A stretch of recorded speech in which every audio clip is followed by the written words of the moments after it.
नमस्कार बंधुरा आशा करी तोमरा सकले भालो आछो। चले एलाम आजके आबार एकटा नतुन भिडियो निये। आजके आमरा पढ़बो होच्छे जीवन विज्ञानेर क्लास 10 एर अवश्यई क्लास 10 एर जीवन विज्ञानेर प्रथम अध्याये माने फार्स्ट चैप्टारेरই যতটা আমরা আগের ভিডিওয়ে পড়েছি তারপর থেকে আমরা পড়ব। ঠিক আছে, আমরা আগের ভিডিওয়ে কি পড়েছিলাম যদি একটু রিক্যাপ বলে দিই। আমরা আগের ভিডিওয়ে পড়েছিলাম সংবেদনশীলতা, উদ্ভিদের চলন ও গমন সম্পর্কে পড়েছিলাম। তো আজকের ভিডিওয়ে আমরা পড়ব হচ্ছে উদ্ভিদের হরমোন সম্পর্কে, উদ্ভিদ হরমোন সম্পর্কে পড়ব এবং যতটা সম্ভব চেষ্টা করব প্রাণী হরমোনের কিছুটাও এই ভিডিওর মধ্যে কভার করার। দেখা যাক, চলো তাহলে শুরু করি আর দেরি না করে, তো সঙ্গে থেকো। দেখো, শুরু করব আজকে আমরা উদ্ভিদ হরমোন। উদ্ভিদ হরমোন, উদ্ভিদ হরমোনকে আমরা দুটো ভাগে ভাগ করতে পারি। একটা হলো প্রাকৃতিক হরমোন আর আরেকটা হলো প্রকল্পিত হরমোন।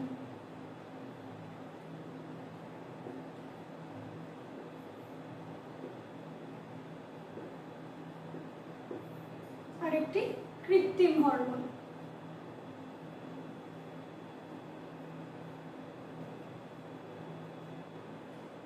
তাহলে প্রাকৃতিক হরমোন আর কৃত্রিম হরমোন। কৃত্রিম হরমোন সম্পর্কে আমরা একটু পরে পড়ব, আগে আমরা পড়ব প্রাকৃতিক হরমোন সম্পর্কে। প্রাকৃতিক হরমোন কি এবং কিভাবে সেই হরমোনগুলো ক্রিয়া করে সেই সম্পর্কে বিস্তারিত আলোচনা আমরা এই ভিডিওতে করব। তোমাদেরকে প্রথমেই বলবো যে তোমরা সঙ্গে থেকো, অবশ্যই ভালো লাগবে। আশা করব তোমরা সকলে সবটা বুঝতে পারবে। আগের ভিডিওতেও তোমরা হয়তো সবটাই ভালোভাবে বুঝতে পেরেছো, তাও এখানেও বলবো যদি কোথাও অসুবিধা হয় বারবার তোমরা পজ করে ভিডিওটা দেখতে পারো। তারপরও যদি বুঝতে অসুবিধা হয় অবশ্যই কমেন্ট করে জানিও, আমি সবার রিপ্লাই দেওয়ার চেষ্টা করব। আরেকটা কথা, এই প্রাকৃতিক হরমোন কৃত্রিম হরমোন তো পড়বই, তার সাথে সাথে আমরা দেখে নেবো যে এই অংশটা থেকে জীবন বিজ্ঞানে কি কি কোয়েশ্চেন আসতে পারে আর কোয়েশ্চেনগুলো পরীক্ষায় কতটা গুরুত্বপূর্ণ এবং টেস্ট পেপারেরও পেজ আমরা পরবর্তীকালে কিন্তু করব। তাই তোমরা অবশ্যই চ্যানেলটাকে লাইক সাবস্ক্রাইব করে নিও এবং বেল আইকনটা ক্লিক করে দিও যাতে সঙ্গে সঙ্গে তোমরা সমস্ত নোটিফিকেশন পেয়ে যাও। ঠিক আছে, চলো প্রাকৃতিক হরমোন। প্রাকৃতিক হরমোনকে আমরা তিনটে ভাগে ভাগ করতে পারি বা তিনটে প্রাকৃতিক হরমোন সম্পর্কে আমরা পড়ব। অক্সিন, জিব্বেরেলিন, জিব্বেরেলিন এবং আরেকটা হলো সাইটোকাইনিন। সাইটোকাইনিন, এই তিন ধরনের আমরা পড়ব প্রাকৃতিক হরমোন সম্পর্কে। তাহলে অক্সিন, জিব্বেরেলিন, সাইটোকাইনিন তিনটে প্রাকৃতিক হরমোন পড়ব। অক্সিন কি, অক্সিনের কাজ কি, সমস্ত কিছু আমরা পড়ব। অক্সিনের আরেক নাম আইপিএ। আইপিএ মানে ইন্ডোল প্রোপিওনিক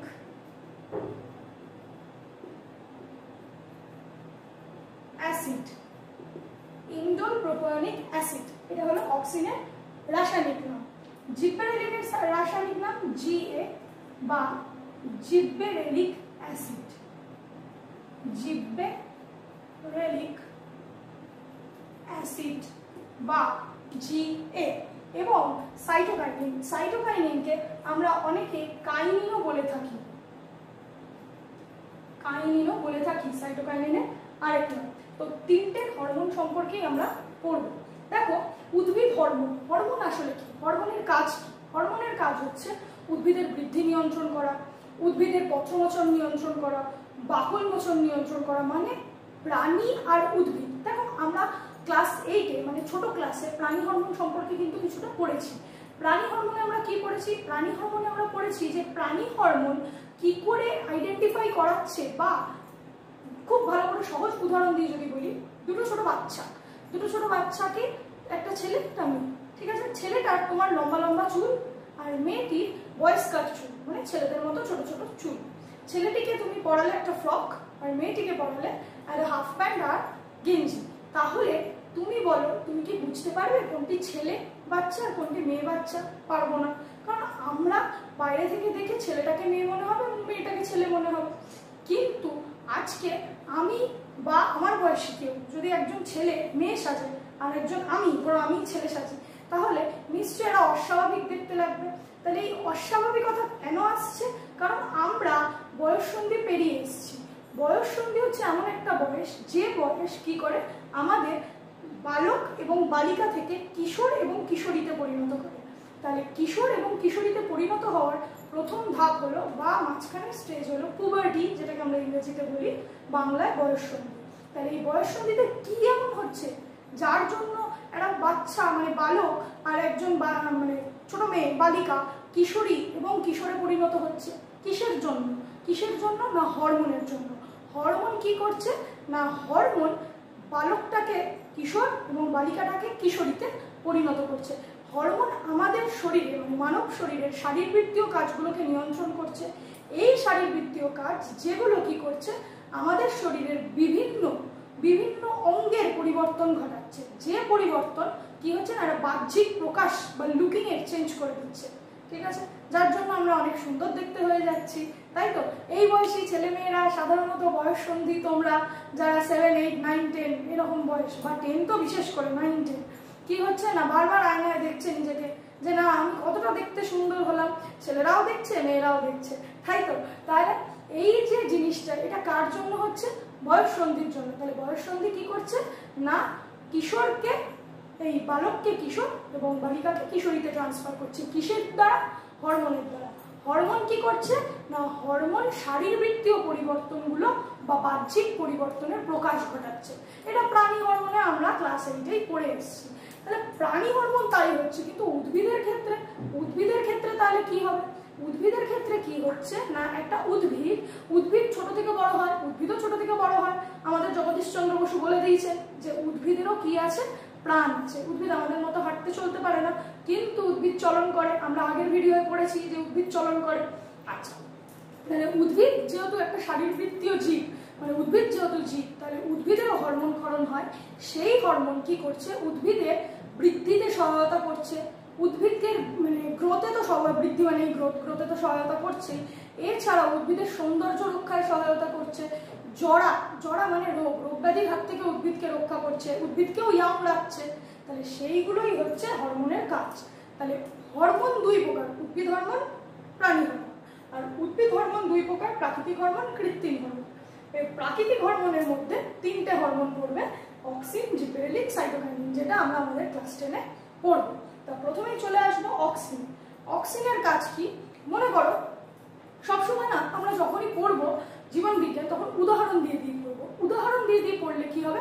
আমাদের পড়াটা আরো ভালো মুখস্থ হবে। বারবার যদি আমরা বলতে থাকি এবং বলে পড়াটা যদি একদম কানে ঢুকিয়ে মাথায় মগজে একদম নিয়ে নিই, তাহলে আমি তোমাকে গ্যারেন্টি দিচ্ছি বা তোমাদের গ্যারেন্টি দিচ্ছি যে ভিডিওটা দেখার পর তুমি যদি এই চ্যাপ্টারটার এই অংশটাকে একবার রিডিং দিয়ে নাও, তুমি এখান থেকে সব কিছু পারবে, মানে বুঝে যাবে। তো বুঝে যদি পড়ো তাহলে জিনিসটা পড়তেও ভালো লাগবে এবং কোশ্চেন অ্যান্সারও সলভ করতে পারবে। তো অক্সিনের কাজ কি? অক্সিনের কাজ হচ্ছে, মনে করো এখানে একটা গাছ আছে, এটা একটা গাছ আঁকি, ধরো এখানেই আঁকি, অক্সিনের নিচেই আঁকি, একটা গাছ এঁকেছি, একটা গাছ আঁকলাম।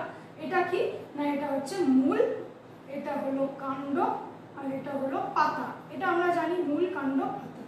এবার এটা আমি পুঁতেছি। আর আমার ধরো একটা বন্ধু আছে, আমার নাম পিয়ালি, তোমরা সবাই জানো আমার নাম পিয়ালি। আমার ধরো একটা কোনো বন্ধু আছে যার নাম খেয়ালি, আরেকজন কেউ আছে, ধরো যা খুশি নাম ধরো রয়েছে, 3 জন। আমরা 3 জনে 3টে গাছ পুঁতেছি। এবার এই 3টে গাছের মধ্যে আমি কি করেছি? আমার গাছে কোনো রকম সার প্রয়োগ করিনি, আর আমার গাছে কোনো রকম মানে শুধু জল দিচ্ছি, কোনো রকম সার প্রয়োগ করিনি। আমি বোকা মানুষ, সার প্রয়োগ করিনি। গাছটা যেরকম হওয়ার ও নিজের ইচ্ছায়, নিজের যেটুকু বাড়ার সেটুকু বৃদ্ধিপ্রাপ্ত হবে। এবার আমার বন্ধু খেয়ালি ও কি করছে? গাছে সার প্রয়োগ করছে, জল দিচ্ছে, আলো বাতাস দিচ্ছে, তো ঠিক আছে, তার সাথে সাথে সার প্রয়োগ করছে। সার কি করবে? উদ্ভিদকে পুষ্টি দেবে, তার ফলে ও একটু বুদ্ধিমান। তাহলে দেখা যাচ্ছে ওর গাছটা লম্বায় একটু বেশি বৃদ্ধি পেয়েছে, ঠিক আছে।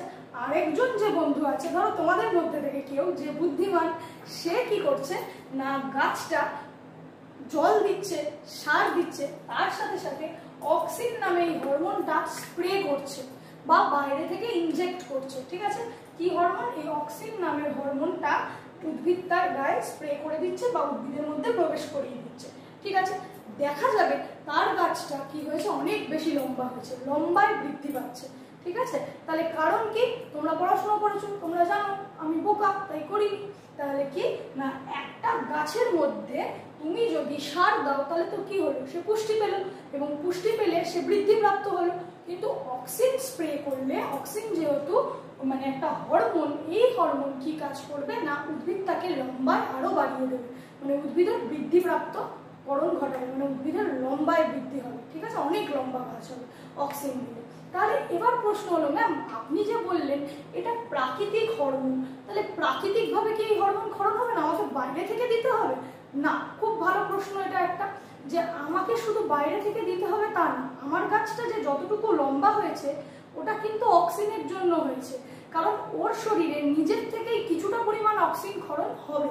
বা খেয়ালির গাছে যে বৃদ্ধি হয়েছে সেটা শুধুমাত্র কিন্তু সারের কামাল না, সেখানে কিন্তু অক্সিনেরও কামাল আছে, অক্সিনও কিন্তু মানে ক্ষরণ হয়েছে, কারণ ওটা প্রাকৃতিক হরমোন। কিন্তু তোমাদের মধ্যে যে বুদ্ধিমান ব্যক্তি গাছটা পুঁতেছিল আর তার মধ্যে কি করেছে, জল, সার, অক্সিন তিনটেই দিয়েছে, তার ক্ষেত্রে কি হচ্ছে দেখো, জল দিচ্ছে বাইরে থেকে, সার দিচ্ছে বাইরে থেকে, এবার উদ্ভিদের নিজস্ব যেটুকু অক্সিন ক্ষরণ করার সে তো করছে, তার সাথে বাইরে থেকে আরো অক্সিন দিচ্ছে, তাহলে সে কি হবে, আরো লম্বায় বৃদ্ধিপ্রাপ্ত হবে, তাই না? সেই রকম অক্সিনের কাজ হচ্ছে উদ্ভিদের অগ্রমুকুলের বৃদ্ধি ঘটানো, যেটাকে আমরা বলবো অগ্রমুকুল কি ম্যাম, এখানে প্রশ্ন আসবে অগ্রমুকুল কি। অগ্রমুকুল কি দেখো, মনে করো এটা একটা গাছের কাণ্ড, ভালো করে দেখবে, কাণ্ডের এই অংশটাকে আমরা কি বলবো, এখান থেকে যে পাতা বেরোবে, ধরো পাতা বেরোবে, এটাকে আমরা বলবো অগ্রমুকুল। আর এই সাইড থেকে যদি কিছু বেরায়, কাণ্ড, শাখা প্রশাখা, যেগুলোতে ধরো পাতা হবে, ঠিক আছে, এইগুলোকে আমরা বলবো কাক্ষিক মুকুল বা পার্শ্বস্থ মুকুল। কি বলবো, কাক্ষিক মুকুল। আর এই অংশটাকে আমরা বলবো অগ্রমুকুল। তাহলে এটা অগ্রমুকুল আর এটা কাক্ষিক মুকুল, ঠিক আছে। আর অক্সিনের কাজ হচ্ছে এই অগ্রমুকুলে এই অংশটার বৃদ্ধি ঘটানো, অগ্রমুকুলের বৃদ্ধি ঘটানো, যেই তুমি অক্সিন দিয়ে দেবে এটা লম্বায় আস্তে আস্তে আস্তে আস্তে কি হবে, বৃদ্ধিপ্রাপ্ত হবে বা বাড়তে থাকবে, এটা হলো অগ্রমুকুলের কাজ। আর অগ্রমুকুলের বৃদ্ধি ঘটানো হলো অক্সিনের কাজ, আর কাক্ষিক মুকুল হচ্ছে সাইডের মুকুল যেগুলো পাশে রয়েছে। তাহলে অক্সিনের কাজ যদি আমরা দেখি, অক্সিনের 1 নম্বর কাজ আমরা কি দেখলাম, অগ্রমুকুলের বৃদ্ধি ঘটানো। আচ্ছা, এখানে আমরা যদি দেখি এটার নাম বলবো অগ্রস্থ প্রকটতা।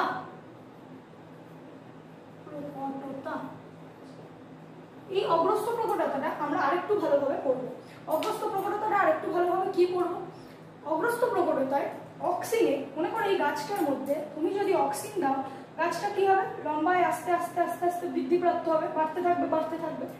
কিন্তু ধরো আমি বুদ্ধিমান হয়ে গেছি, আমি খুব বুদ্ধিমান হয়ে গেছি, তোমাদের থেকে শিখেছি, শিখে টিকে আমি কি করলাম না, চারা গাছ লাগানোর কম্পিটিশনে নাম দিলাম। এবার আমিও নাম দিয়েছি, খেয়ালিও দেখা দেখি নাম দিয়েছে, এবার আমরা দুজনেই যেই নাম দিয়েছি, ও কি করলো, বদমাশি করে আমার গাছের অগ্রমুকুলটা কেটে দিল, ব্যাস আমি অক্সিন স্প্রে করছি, দেখছি অগ্রমুকুলটা কেটে দিয়েছে, কি হবে এবার, ভয় পেয়ে গেছি, কারণ কিছুই হবে না, দেখো বুদ্ধিমান, দেখো অগ্রমুকুল কেটে দিলে কাক্ষিক মুকুল বৃদ্ধিপ্রাপ্ত হবে। অক্সিনের এই অগ্রস্থ প্রকটতার কি কাজ না, কোনো কারণে যদি গাছের অগ্রমুকুল কাটা যায়, অগ্রমুকুল বাদ চলে যায়, তখন অক্সিন কি করবে, কাক্ষিক মুকুলের বৃদ্ধি ঘটাবে, ফলে গাছটা একটা ঝোপের মতো, মানে পার্শ্বস্থ মুকুল যেগুলো, সাইডের মুকুল, শাখা মুকুল বা কাক্ষিক মুকুল যেগুলোকে আমরা বলছি, এগুলো বৃদ্ধিপ্রাপ্ত হবে। মানে অগ্রমুকুল কেটে দিলে, অগ্রমুকুলকে যদি বাদ দিয়ে দিই, তখন কাক্ষিক মুকুলের বৃদ্ধিপ্রাপ্ত হবে। আবার যদি কাক্ষিক মুকুলগুলো কেটে দিই সব, তখন অগ্রমুকুলের বৃদ্ধিপ্রাপ্ত হবে। আচ্ছা, যদি দুটো মুকুলই থাকে তখনও অগ্রমুকুলকেই বৃদ্ধি ঘটাবে অক্সিন। অক্সিনের কাজ হচ্ছে অগ্রমুকুলের বৃদ্ধি ঘটানো। যদি অগ্রমুকুল কাটা যায়, তখন কাক্ষিক মুকুল বৃদ্ধিপ্রাপ্ত হবে, ঠিক আছে। এটা হলো অগ্রস্থ প্রকটতা, খুব ইম্পর্টেন্ট একটা অক্সিনের কাজ। দ্বিতীয় কাজ, কার কাজ, অক্সিনের কাজ, indole propionic acid, IPA, indole propionic acid বা অক্সিনের কাজ।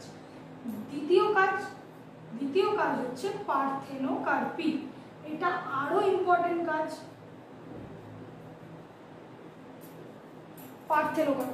পার্থেনোকার্পি কি, বুঝবো। দেখো আমরা এখন কি হয়েছে, গরম পড়েছে, খুব গরম পড়েছে। এই অত্যাধিক গরমে আমরা কি খেতে ভালোবাসি, লিচু ড্রিঙ্ক খেতে ভালোবাসি। আচ্ছা, খুব ভালো, লিচু ড্রিঙ্ক খেতে ভালোবাসি। এবার এই লিচু ড্রিঙ্কটা তৈরির জন্য আমি যদি ধরে নিই কোনো অসাধু ব্যবসায়ী এর মধ্যে নেই, ঠিক আছে, তাহলে এই লিচু ড্রিঙ্কটা বানানোর জন্য প্রথম এবং যেটা সবচেয়ে জরুরি সেই ইনগ্রিডিয়েন্টটা কি, লিচু, অবশ্যই লিচু। আচ্ছা, এবার সেই খেয়ালিকে নিয়ে আসছি, আবার খেয়ালিকে নিয়ে এলাম। খেয়ালি এবার না তো খেয়ালিকে বাদ দিয়ে দিলে খেয়ালি মারবে, হ্যাঁ, তো খেয়ালিকে নিয়ে এলাম। খেয়ালি আর আমি দুজনেই ধরো ঠিক করলাম ব্যবসা করবো। কি ব্যবসা করবো না, তোমরা ক্লাস 10 অঙ্কে অংশীদারি পার্টনার শিখেছো, অংশীদারি ব্যবসা, পার্টনারশিপ বিজনেস। তো দেখো দুজনে ব্যবসা করবো। এইবার ব্যবসায় কি ঠিক করলাম, আমরা লিচু ড্রিঙ্কের ব্যবসা করবো, কারণ গরম পড়েছে, লিচু ড্রিঙ্ক খুব বিক্রি হবে। আচ্ছা, এই লিচু ড্রিঙ্কের ব্যবসা করতে গেলে আমাদের প্রথম কাজ হচ্ছে লিচু গাছ পোতা, একটা লিচু বাগান হবে, তবে না অনেক লিচু পাবো। আচ্ছা, আর ধরো তোমাদের মধ্যে একজন যে সেই বুদ্ধিমান ব্যক্তি যে লিচু ড্রিঙ্কের ব্যবসার কি মালিক, ঠিক আছে, তার কাছে আমরা কি করব, লিচু বিক্রি করব। এবার এই যে লিচুটা বিক্রি করব, ধরো আমি একটা গাছ পুঁতেছি, আমি 10টা গাছ পুঁতেছি, একটা না 10টা গাছ পুঁতেছি, খেয়ালিও 10টা গাছ পুঁতেছি, দুজনেই 10টা গাছ পুঁতেছি। ওর 10টা গাছেও লিচু হচ্ছে, আমার 10টা গাছেও লিচু হচ্ছে, ঠিক আছে। এবার দেখো লিচুটা হচ্ছে এরকম, লিচু কেরকম দেখতে হয়, এটা হচ্ছে লিচুর বীজ, লিচুর বীজ, আর লিচুর এটা হচ্ছে শাঁস বা পাল্প, লিচুর মধ্যে এটা হচ্ছে শাঁস বা পাল্প, তাই তো। আচ্ছা, এই লিচু বীজে এই যে শাঁস বা পাল্প কি হচ্ছে না, লিচুটা আরো ভালো করে বোঝাই তোমাদের, লিচুটা হচ্ছে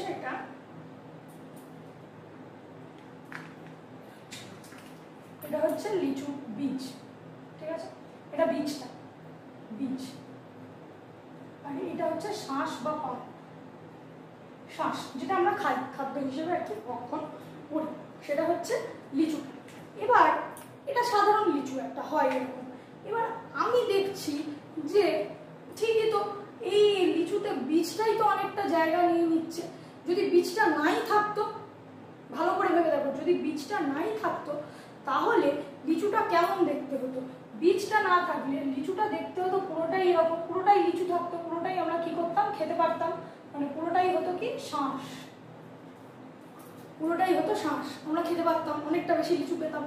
এবার দেখলাম হ্যাঁ, খেয়ালি আর আমার দুজনেরই একটা লিচু ড্রিঙ্কের কৌটো বানাতে 10টা লিচু লাগছে, ঠিক, কিন্তু যদি বীজ না থাকে তাহলে একটা কৌটো 5টা লিচুতেই হয়ে যাচ্ছে, ঠিক।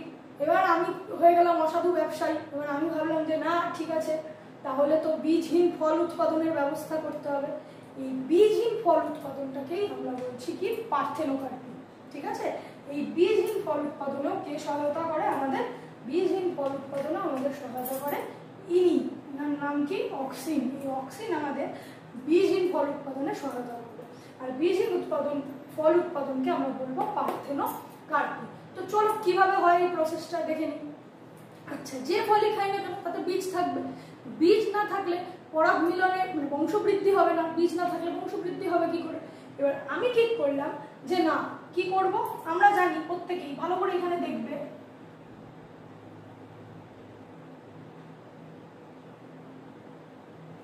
এটা আমি কি আঁকলাম, এটা আমি কি আঁকলাম বলো,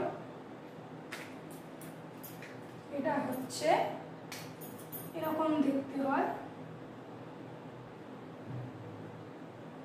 এটা কি, এটা হচ্ছে ফুলের স্ত্রীস্তবক বা গর্ভকেশর চক্র, ফুলের স্ত্রীস্তবক বা গর্ভকেশর চক্র। দেখো গর্ভকেশর চক্রের এই অংশটা, এটা হচ্ছে গর্ভমুণ্ড, এটা গর্ভদণ্ড, যদিও এটা একটু মোটা হয়ে গেল, এতটা মোটা কিন্তু হয় না, একটু সরু হয়। এইটা অংশটা হচ্ছে গর্ভাশয়, গর্ভাশয় বা এর আরেকটা নাম আছে যেটার নাম হচ্ছে ডিম্বাশয়, ঠিক আছে। এই গর্ভাশয় বা ডিম্বাশয় এর ভিতর কি থাকে, এর ভিতর থাকে হচ্ছে ডিম্বক, এর ভিতর থাকে ডিম্বক, এরকম থাকে দেখতে, ভালো করে দেখবে, হ্যাঁ, এই অংশগুলো হচ্ছে ডিম্বক। এবার এই ডিম্বক গুলো কিসে পরিণত হয়, এই ডিম্বক গুলো পরিণত হবে হচ্ছে বীজে, আর ডিম্বাশয়টা পরিণত হবে, এই পুরো অংশ ডিম্বাশয়টা পরিণত হয় ফলে, আর এই ডিম্বকগুলো পরিণত হয় বীজে। ঠিক আছে, এই অংশটার নাম কি? ডিম্বক। ডিম্বক। তাহলে এই ছবিটা আমরা দেখতে পাচ্ছি, এই ছবিটায় কি না গর্ভমুণ্ড, গর্ভদণ্ড, গর্ভাশয় বা ডিম্বাশয়, আর ডিম্বক হচ্ছে বীজ। এই ডিম্বকগুলো বীজে পরিণত হবে, আর গর্ভাশয়টা বা ডিম্বাশয়টা কিসে পরিণত হবে? ফলে পরিণত হবে। হলো, এইবার বীজটা তো পরে তৈরি হবে, আগে তো ফুলটা ঠিকঠাক ফুটবে, তাই না? এবার আমি কি করলাম, এটা মনে করো অক্সিনের শিশি, আমি এই অক্সিনটা এখানে এনে স্প্রে করে দিলাম। কোথায় স্প্রে করলাম? ঠিক এই ডিম্বাশয় মানে বীজ তৈরির আগে। ঠিক আছে, বীজ মানে ডিম্বকগুলোর উপরই ভালো করে কি করলাম? স্প্রে করে দিলাম। যেই অক্সিজেন স্প্রে করে দেবো তখনই কি হবে? বীজ উৎপাদনের আগে মানে নিষেক হওয়ার আগেই ডিম্বাশয়টা ফলে পরিণত হবে। আচ্ছা, নিষেক কাকে বলে? নিষেক কাকে বলে না শুক্রাণু আর ডিম্বাণুর মিলনকে নিষেক বলে। যেটা মানুষের ক্ষেত্রে শুক্রাণু ডিম্বাণু, উদ্ভিদের ক্ষেত্রেও তাই। উদ্ভিদের ক্ষেত্রে পরাগধানীর পরাগ রেণু আর ডিম্বাশয়ের মধ্যে থাকা ডিম্বক, এদের মিলনে মানে গর্ভমুণ্ডের উপর যেই পরাগ রেণু এসে পড়বে এর সাথে মিলন হবে। এর মিলনের ফলে কি তৈরি হয়? ফল, বীজ, এইভাবে তো হয়। আমরা পড়েছি পরাগ মিলন। এখানে পরাগ রেণু পড়ার আগেই মানে গর্ভমুণ্ডের সঙ্গে পরাগ রেণুর মিলন হওয়ার আগেই যদি ডিম্বকটাকে বীজ ছাড়াই ডিম্বাশয়টাকে ফলে পরিণত করা যায়, তার জন্য আমরা কি করে দেবো? অক্সিনটাকে এখান থেকে নিয়ে এসে এখানে স্প্রে করে দেবো। যেই অক্সিনটা এখানে এনে স্প্রে করে দেবো সেই কি হবে? এই ডিম্বাশয়টা আপনা আপনি ফলে পরিণত হবে নিষেকের আগে। তো নিষেকের আগেই যেই ফলে পরিণত হলো তখন আমরা কিরকম লিচু পাবো? এইরকম বীজ ছাড়া বা বীজহীন লিচু পাবো। বীজহীন লিচু পেলে আমার কি হবে? এক বোতলে 10টা লিচুর জায়গায় 5টা লিচু দিয়েই হয়ে যাবে। ফলে আমার ঘরে পয়সা থাকবে আরো, মানে আমি ইকোনমিক্যালি আরো বেশি উন্নত হব। কিন্তু এই কাজটা ঠিক না, যদিও বাদ দিলাম সে কথা। আপাতত আমরা করছি অক্সিনের কাজ। অক্সিনের প্রথম কাজ করলাম কি? অগ্রস্ত প্রকটতা। দ্বিতীয় কাজ আমরা করলাম পার্থেনোকার্পি। এইভাবে বীজহীন ফল উৎপাদন পদ্ধতিকে পার্থেনোজেনেসিস বলা হয়, আর এই ফলগুলোকে বলা হয় পার্থেনোকার্পিক ফল। ঠিক আছে, আশা করি বুঝতে পেরেছো, কোথাও অসুবিধা নেই। আচ্ছা, হলো, এই তো দুটো কাজ হলো। 3 নম্বর কাজ কি অক্সিনের? অক্সিনের 3 নম্বর কাজ, and last but not the least, দেখবে আরো ছোট ছোট কাজ আছে অক্সিনের, তবে মেন অক্সিনের এই 3টে কাজ কিন্তু তোমাকে লিখতেই হবে। মানে পরীক্ষায় যদি তোমার আসে যে অক্সিনের কাজ লেখো, তখন কিন্তু অগ্রস্ত প্রকটতা, পার্থেনোকার্পি আর 3 নম্বর যে কাজটা বলবো সেই কাজটা, এই 3টে কাজই কিন্তু খুব ইম্পর্টেন্ট। আর কি আসতে পারে? এরকম ব্রড কোশ্চেন না এসে ভিতর থেকে তোমায় কোয়েশ্চেন দিতে পারে। যেমন 2 মার্কসের কোয়েশ্চেন দেবে পার্থেনোকার্পি কি, 2 মার্কসের কোয়েশ্চেন দেবে অগ্রস্ত প্রকটতা বলতে কি বোঝো। তারপর শর্ট কোশ্চেনে আসতে পারে অক্সিনের রাসায়নিক নাম কি, ইন্দুল প্রোপিওনিক অ্যাসিড। ঠিক এইরকম টাইপের কোয়েশ্চেন আসবে। তারপর ফুলের কোন অংশটা ফলে পরিণত হয়, ফুলের কোন অংশটা বীজে পরিণত হয়, এগুলো তোমার ছোট ছোট কোয়েশ্চেন এখান থেকে আসবে। আচ্ছা, আরেকটা জিনিস বলা হয়নি, বলে দিই। অক্সিনের উপাদান কিন্তু কার্বন, হাইড্রোজেন, অক্সিজেন, নাইট্রোজেন, 4টে উপাদানই থাকে অক্সিজেনের মধ্যে। কি কি? Carbon, hydrogen, oxygen, nitrogen. গাছের মধ্যে লিখলাম কার্বন, হাইড্রোজেন, অক্সিজেন, নাইট্রোজেন, 4টে উপাদানই অক্সিজেনের মধ্যে কিন্তু বর্তমান অক্সিজেনের মধ্যে থাকে। আচ্ছা, চলে আসবো 3 নম্বর কাজ। 3 নম্বর কাজ হচ্ছে ট্রপিক চলন নিয়ন্ত্রণ। ট্রপিক চলন নিয়ন্ত্রণ। ট্রপিক চলন নিয়ন্ত্রণ হলো অক্সিনের 3 নম্বর কাজ। ঠিক, এবার ট্রপিক চলন নিয়ন্ত্রণটা আমরা বুঝবো। আশা করি এই অংশটা তোমাদের আর প্রয়োজন নেই, অংশটা মুছে দিই, পরিষ্কার করে দিই, দিয়ে ট্রপিক চলন নিয়ন্ত্রণটা আমরা বুঝবো। এটা থাক, এই অংশটা বুঝছি, দেখ ভালো করে।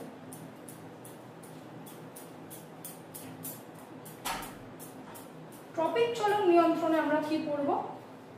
ট্রপিক চলন নিয়ন্ত্রণে আমরা যেটা পড়বো, আগের ভিডিওতে আমরা ট্রপিক চলন কি সেই সম্পর্কে কিন্তু আমরা পড়েছি।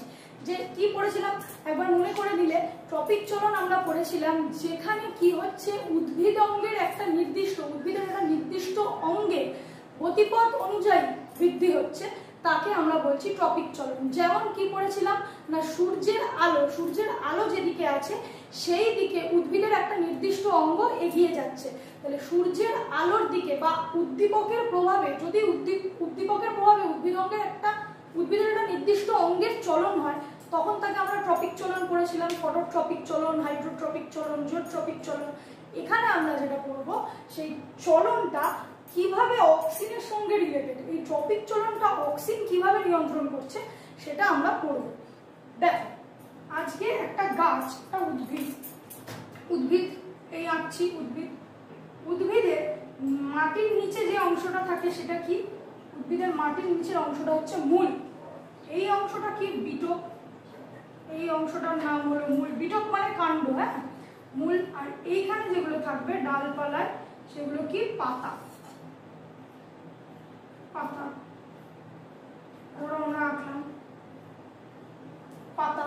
এবার যেখানে উদ্দীপক বেশি প্রভাব বিস্তার করবে সেখানে অক্সিন বেশি জমা হবে, আর যেখানে অক্সিন বেশি জমা হবে সেই অঙ্গটা বেশি বৃদ্ধিপ্রাপ্ত হবে।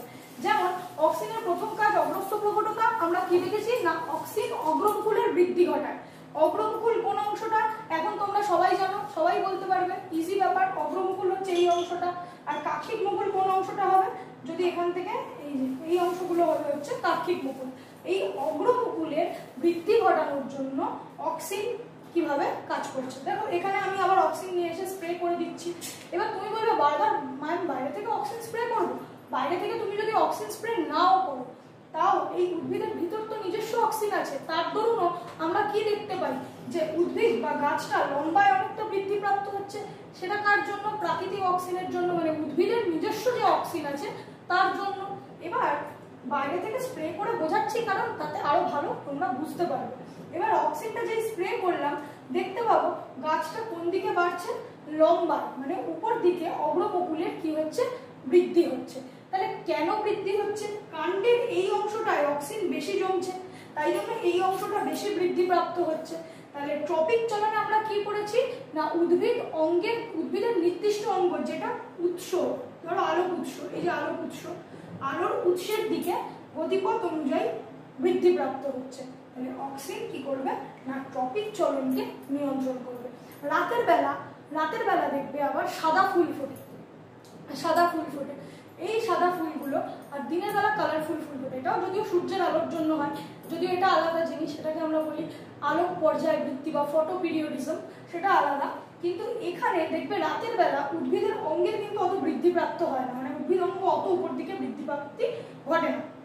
কিন্তু দিনের বেলা উদ্ভিদ অঙ্গের বৃদ্ধি বেশি হয়, কারণ সূর্য উদ্দীপক না আলো উদ্দীপকের প্রভাবে উদ্ভিদ অঙ্গ কি হয় না নির্দিষ্ট দিকে, মানে উপরের দিকে বা উদ্দীপকের দিকে উদ্ভিদের একটা নির্দিষ্ট অঙ্গের বেশি চলন হয়। কারণ এই জায়গায় যে অংশটা বাড়ছে সেই জায়গায় অক্সিন এসে বেশি জমে, আর যেখানে বেশি অক্সিন জমবে সেই অংশটা বেশি বৃদ্ধিপ্রাপ্ত হবে। ঠিক আছে, তাহলে অক্সিনের কাজ আমরা দেখলাম। অক্সিনের রাসায়নিক নাম ইন্ডোল প্রোপায়োনিক অ্যাসিড। অক্সিনের কি কি কাজ করছে? অগ্রস্থ প্রকটতা, যেটা আমরা বুঝে ফেলেছি। পার্থেনোকার্পি বুঝে নিয়েছি। ট্রপিক চলন নিয়ন্ত্রণ আমরা বুঝতে পেরেছি। তো অক্সিন হয়ে গেল। অক্সিনের পর আমরা চলে আসবো জিববেরেলিন। ঠিক আছে, জিববেরেলিন দেখো, জিববেরেলিনে চলে আসি। জিববেরেলিনকে জিববেরেলিক অ্যাসিড বলা হয়। জিববেরেলিন কে আবিষ্কার করে? বিজ্ঞানী কুরোশোয়া।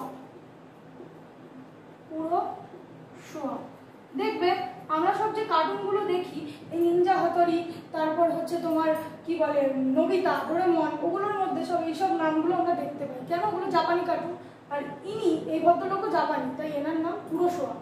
আর ছত্রাক, একটা ছত্রাক আছে, ছত্রাকটার নাম জিববেরেলা ফুজিকুরি।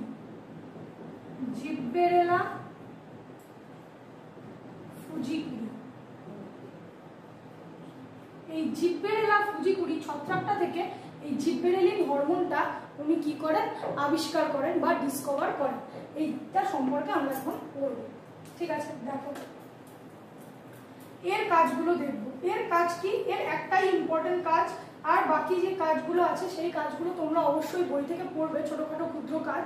কিন্তু ইম্পর্টেন্ট কাজ হচ্ছে একটাই, যেটা হচ্ছে কি বীজের সুপ্তাবস্থা ভঙ্গ।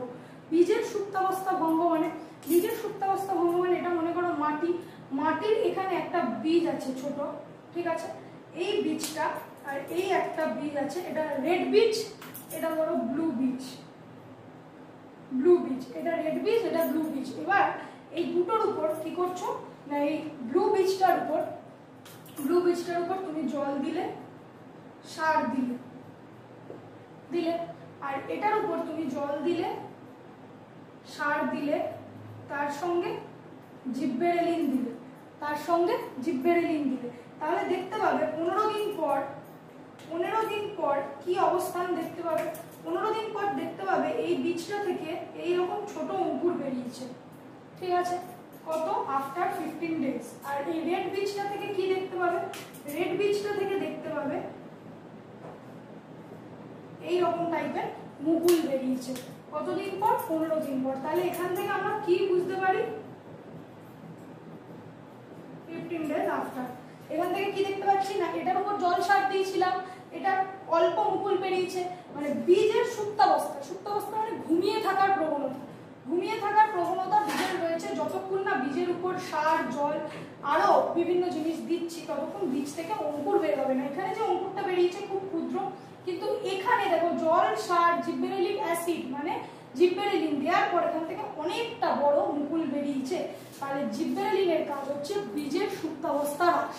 বীজের সুপ্তাবস্থা হ্রাস মানে ঘুমিয়ে থাকার প্রবণতাটাকে কমিয়ে দেওয়া, এটা হচ্ছে জিব্বেরেলিনের প্রথম কাজ। দ্বিতীয় কাজ কি, দ্বিতীয় কাজ হচ্ছে জিব্বেরেলিনের পর্ব ও পর্বমধ্যের বৃদ্ধি ঘটানো। পর্ব ও পর্বমধ্যের বৃদ্ধি ঘটানো, পর্ব কি পর্বমধ্য কি সেটা যদি দেখি, পর্ব হচ্ছে আজকে এইটা, এই হচ্ছে একটা কাণ্ড, কাণ্ডের এখান থেকে ধরো এই গাছ বেরিয়েছে, আবার এখান থেকে কিছুটা যাওয়ার পর এরকম গাছ মানে কাণ্ডটা বেঁকে গেছে, তাহলে এই অংশগুলোকে আমরা বলবো পর্ব, আর দুটো পর্বের মাঝখানের অংশকে আমরা বলবো পর্ব মধ্য। যেমন দেখো আমার হাতটার যদি দেখি, তাহলে এইটা কি পর্ব, এই অংশটাও কি পর্ব, আর এই যে জয়েন্টগুলোকে আমরা বলবো পর্ব মধ্য। এই পর্ব আর পর্ব মধ্যের বৃদ্ধি ঘটায় কে, জিব্বেরেলিন। পর্ব আর পর্ব মধ্যে বৃদ্ধি ঘটাবে জিব্বেরেলিন, প্রয়োগ করলে এগুলো বৃদ্ধিপ্রাপ্ত হবে বা এই অংশগুলো বিকশিত হবে, হলো জিব্বেরেলিনের কাজ। আচ্ছা, জিব্বেরেলিনের পর আমরা চলে আসবো সাইটোকাইনিন। সাইটোকাইনিনের কাজে, সাইটোকাইনিনের কাজ কি, সাইটোকাইনিনের কাজ অনেকটা অক্সিনের কাজের মতো। অক্সিনের কাজে আমরা পড়েছিলাম যে অক্সিন কি করছে, উদ্ভিদের অগ্রস্ত প্রকটতা ঘটাচ্ছে, মানে লম্বায় বৃদ্ধি করছে। সাইটোকাইনিন কি করে, সাইটোকাইনিন পার্শ্বীয় মুকুলের বৃদ্ধি ঘটায়, মানে পার্শ্বস্থ বৃদ্ধি, কাক্ষিক মুকুলের বৃদ্ধি ঘটায়। মানে আমি যদি আমার গাছে অক্সিন স্প্রে করি তাহলে গাছটা লম্বায় বৃদ্ধি প্রাপ্ত হবে। আর খেয়ালি ও যদি ওর গাছে কি করে না সাইটোকাইনিন স্প্রে করে, তাহলে গাছটা কি হবে, ঝোপের মতো হবে, মানে গাছটার কাক্ষিক মুকুলের বৃদ্ধি হবে, অগ্র মুকুলের অতটাও বৃদ্ধি হবে না, ঠিক আছে। তাহলে সাইটোকাইনিনের কাজ হলো পার্শ্বস্থ মুকুলের বৃদ্ধি ঘটানো। আরেকটা কাজ কি, জরা ত্বরান্বিত করা, জরা বিলম্বিত করা। জরা বিলম্বিত করা মানে ইয়াং রাখা, গাছকে ইয়াং রাখা, পত্রমোচন বিলম্বিত করা। মানে অক্সিন যেরকম অগ্রস্ত প্রকটতা ঘটাচ্ছিল, সাইটোকাইনিন পার্শ্বস্থ মুকুলের প্রকটতা বৃদ্ধি ঘটাচ্ছে, আর কি পাতা ঝরে যাওয়ার হাত থেকে বাঁচাচ্ছে। পাতা ঝরে যাওয়া মানে সাইটোকাইনিন পত্রমোচন বিলম্বিত করে, মানে পাতা ঝরে যেতে দেয় না, এবং জরাকে বিলম্বিত করে, মানে উদ্ভিদকে বুড়ো হতে দেয় না, বুড়ো হতে বিলম্বিত করে। এই যে উদ্ভিদের বুড়ো হতে বিলম্বন করা, এবং উদ্ভিদ কাটলে দেখবে যেটা বয়স্ক উদ্ভিদ তার গুড়ি কাটলে এখানে দেখবে না একটা গোল রঙের দাগ দেখতে পাওয়া যায়। বিজ্ঞানী রিচমন্ড প্রথম এই পর্যবেক্ষণ করে, এটাকে রিচমন্ড ল্যাং প্রভাব বলা হয়, ঠিক আছে। এইগুলো একটু ছোট ছোট কোশ্চেন এখান থেকে পড়বে। অক্সিন, সাইটোকাইনিন, জিব্বেরেলিন তিনটের পার্থক্য কিন্তু খুব ইম্পর্টেন্ট। তার আগে সাইটোকাইনিন থেকে আরেকটা যে গুরুত্বপূর্ণ প্রশ্ন পরীক্ষায় খুব আসে, যে সাইটোকাইনিন হরমোনটা উদ্ভিদের কোন কোন অংশে পাওয়া যায়, উদ্ভিদের কোন কোন অংশে পাওয়া যায় সাইটোকাইনিন হরমোন। সাইটোকাইনিন পাওয়া যায় উদ্ভিদের কোথায়, ডাবের জলে সাইটোকাইনিন পাওয়া যায়, ডাবের জল, নারকোলের তরল শস্য,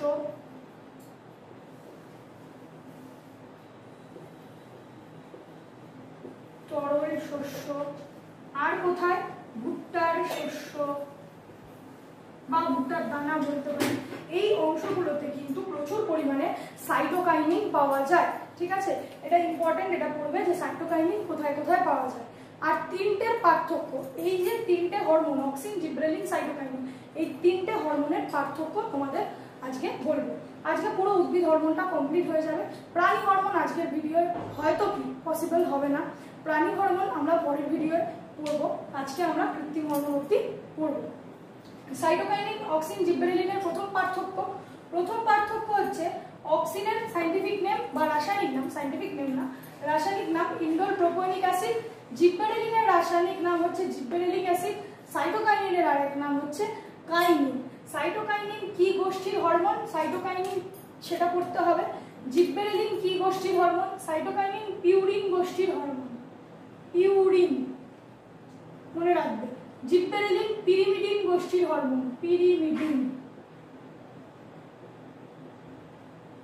আর একটা কি, এটা পিউরিন গোষ্ঠীর হরমোন, সরি এটা পিরিমিডিন না, এটা টার্পিনয়েড গোষ্ঠীর হরমোন। জিব্বেরেলিন হলো টার্পিনয়েড গোষ্ঠীর হরমোন, ভুল বললাম, জিব্বেরেলিন টার্পিনয়েড গোষ্ঠীর হরমোন, টার্পিনয়েড গোষ্ঠীর হরমোন। আর অক্সিন হচ্ছে ইন্ডোল বর্গের হরমোন, ইন্ডোল। অক্সিন তাহলে ইন্ডোল বর্গের হরমোন, জিব্বেরেলিন টার্পিনয়েড গোষ্ঠীর হরমোন, আর সাইটোকাইনিন পিউরিন গোষ্ঠীর হরমোন। প্রথম পার্থক্য, অক্সিনের কাজ হচ্ছে অভ্যস্ত প্রকটতা ঘটানো, সাইটোকাইনিনের কাজ হচ্ছে কাক্ষিক মুকুলের বৃদ্ধি ঘটানো, জিব্বেরেলিনের কাজ হচ্ছে বীজের সুপ্তাবস্থা হ্রাস করা। ঠিক আছে, অক্সিনের মধ্যে বলেছিলাম যখন পড়িয়েছিলাম যে অক্সিনের মধ্যে কি কি থাকে, কার্বন, হাইড্রোজেন, অক্সিজেন, নাইট্রোজেন সব থাকে। সাইটোকাইনিনের মধ্যেও কার্বন, হাইড্রোজেন, অক্সিজেন, নাইট্রোজেন সব থাকে, কিন্তু জিব্বেরেলিনের মধ্যে নাইট্রোজেনটা থাকে না। কি কি থাকে? কার্বন, হাইড্রোজেন, অক্সিজেন তিনটে থাকে, নাইট্রোজেন থাকে না। তো পরীক্ষায় তোমায় যদি বলে একটি নাইট্রোজেন বিহীন উদ্ভিদ হরমোনের নাম লেখো, তখন কিন্তু তোমায় লিখতে হবে জিব্বেরেলিন। ঠিক আছে, আচ্ছা আশা করি প্রাকৃতিক হরমোনে কোথাও কোনো প্রবলেম নেই। কৃত্রিম হরমোনে চলে যাব। কৃত্রিম হরমোন খুব ছোট, খুব বেশি ডিটেলসে আমরা কৃত্রিম হরমোন দেখবো না ক্লাস 10-এ। কৃত্রিম হরমোনের কয়েকটা নাম পড়বো, আর কি পড়বো না কৃত্রিম হরমোনের কাজ। কৃত্রিম হরমোন যেগুলো আমরা বাইরে থেকে বা পরীক্ষাগারে ল্যাবরেটরিতে তৈরি করি, সেই হরমোনকে আমরা বলবো কৃত্রিম হরমোন। যেটা আমরা প্রাকৃতিকভাবে উদ্ভিদ থেকে পাই না, সেটা কৃত্রিম হরমোন। আর কৃত্রিম হরমোনের কয়েকটা উদাহরণ যদি বলি, indole butyric acid, IBA, IPA, indole propionic acid, 2,4-D dichlorophenoxy acetic acid, two four dichlorophenoxy acetic acid. ঠিক আছে, indole butyric acid, IPA, indole propionic acid, 2,4-D। আরেকটা হচ্ছে NAA, যেটা হচ্ছে naphthoxy acetic acid, naphthoxy acetic acid.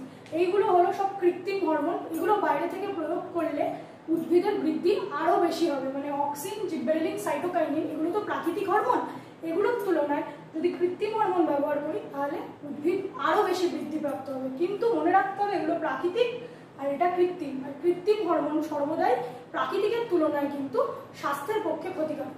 ঠিক আছে, আচ্ছা কৃত্রিম হরমোন এগুলোর কিন্তু আলাদা আলাদা কাজ আছে। ছোট ছোট দেখবে বইতে লেখা থাকে না। 2,4-D এর কাজ হচ্ছে আগাছা নাশ করা, মানে আগাছা জাতীয় গাছগুলোকে ধ্বংস করা। IBA, IPA, NAA এগুলো উদ্ভিদের বৃদ্ধি ঘটায়। কোনোটা কি করে, পার্শ্বীয় মুকুলের, কোনোটা কাক্ষিক মুকুলের, কোনোটা অগ্রমুকুলের, এইভাবে কাজ থাকে। আচ্ছা, কৃত্রিম হরমোনকে সিনথেটিক হরমোনও বলা হয়। কৃত্রিম হরমোন যেহেতু পরীক্ষাগারে তৈরি করছি, প্রাকৃতিকভাবে সৃষ্ট না, তাই এগুলোকে কিন্তু সিনথেটিক হরমোনও বলবো। আচ্ছা, আশা করি উদ্ভিদ হরমোনে তোমাদের কোথাও কোনো প্রবলেম নেই। যদি কোথাও বুঝতে অসুবিধা হয় ভিডিওটা বারবার পজ করে দেখবে, আর তারপরও যদি বুঝতে অসুবিধা হয় অবশ্যই কমেন্ট বক্সে জানাবে। আর ভিডিওটা ভালো লাগলে অবশ্যই লাইক, শেয়ার অ্যান্ড সাবস্ক্রাইব করো। আর থ্যাংক ইউ, নমস্কার, ভালো থেকো। নেক্সট ভিডিওতে তাহলে দেখা হচ্ছে।